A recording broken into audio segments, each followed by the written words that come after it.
Lenacapivir ni njanjo iria iratanywo kurigiriria murimu wa HIV and AIDS, mundu agibatara kumiamukira maita meri o mwaka. Njanjo iria riu iruguritie guku bururi-ini.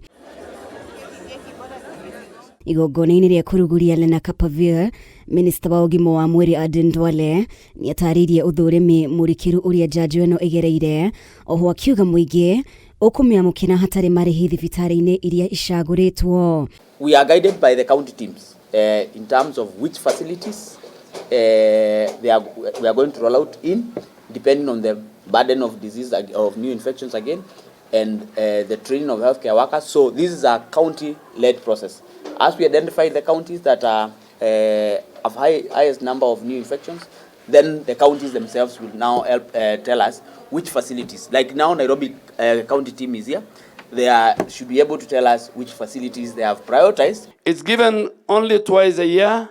For many people, remembering to take a daily pill can be difficult. Life is busy, people travel, young people might fear stigma. A twice yearly injection reduces that burden and offers a more private and manageable option for prevention. Let me emphasize that this medicine has undergone rigorous scientific review. It has been approved by respectable international health authorities. Kaunti iria cikwambĩrĩria kwamũkĩra njanjo ĩno nĩ Mombasa, Kilifi, Machakos, Nairobi, Nakuru, Uasin Gishu, Kakamega, Busia, Siaya, Kisumu, Migori, Homa Bay, Kisii na Kiambu. Minista ya UGIMA wa MWIRI ikiamba gũbacĩrĩra kaunti iria namba ya HIV and AIDS igũrũ. I urge all healthcare workers in our country to continue providing clear and accurate information. I encourage families and especially young people to seek guidance from trusted health facilities and to make informed choices without fear. We are guided by the county teams in terms of which facilities we are going to roll out in, depending on the burden of disease, of new infections again, and the training of healthcare workers. So this is a county-led process. As we identify the counties that are of highest number of new infections, then the counties themselves will now help tell us which facilities. Like now, Nairobi county team is here.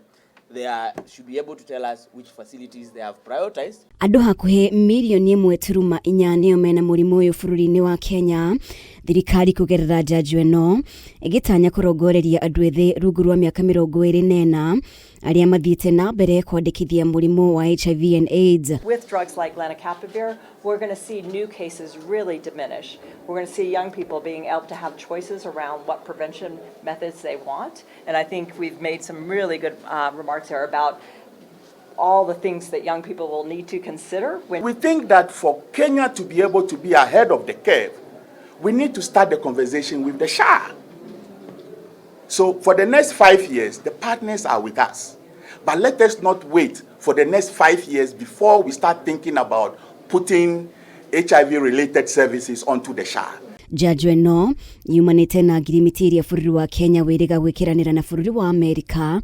Kenya ĩkĩamũkĩra ũteithio wa ciringi bilioni 208 kwa ihinda rĩa mĩaka 5 handũ ha ũteithio ũyũ kwerekerio kũrĩ ikundi citarĩ cia gĩthirikari NGOs.